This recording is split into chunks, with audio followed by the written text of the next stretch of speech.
It's not about picking stocks. It's about picking the right portfolio. High yield and junk spreads relative to the 10-year Treasury have collapsed. Measured of vols, VIX, and MOVE are falling. What gives you the confidence this is a balloon underwater, elevated risk versus return to more normal environment, exiting chop bucket? The one, high yield is the one that I wanted to highlight in this because I know you've been pretty good at over time tactically shorting it, or even more so than tactically shorting it. But maybe within the context of this, how you think about high yields.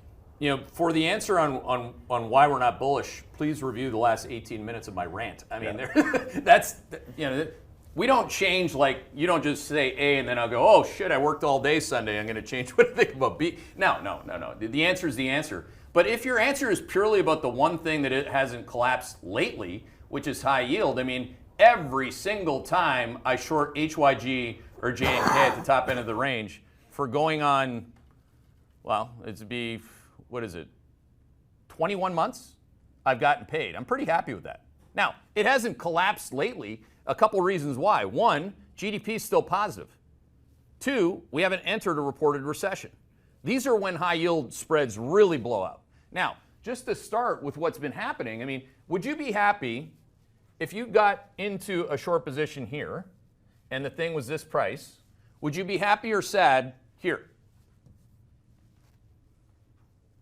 Would you be happy or sad here, here, here, here? What you're asking about is why aren't we down there? Well, that's the opportunity, isn't it? Right? But this is a cycle. I mean, this is not a chart that's going up. This is an example of a full investing cycle position where high yield peaked in here. By the way, we were bullish on high yield up there because that was the positive part of the high yield cycle. This is positive. The red is negative. So we don't do anything other than the process on that front. I hear you on high yield not imploding last week, but now you see me in terms of what I care about. What I care about, selfishly speaking, right to the core, is when did I put a position on and where's the cycle, where are we going next, okay? So by the time we get into a recession, we don't have, by the way, we don't have that starting until, and I'll go through, I think I'm doing a coaching session, guys, today.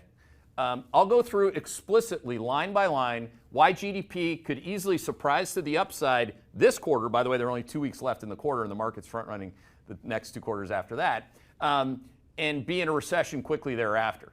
Now, that's where high yield blows up, and the VIX, instead of going to 14 or 15 on market down days, goes to 30. Okay? It happens slowly, then it happens all at once, but it doesn't just happen out of nowhere. This has been going on for a long time in high yield.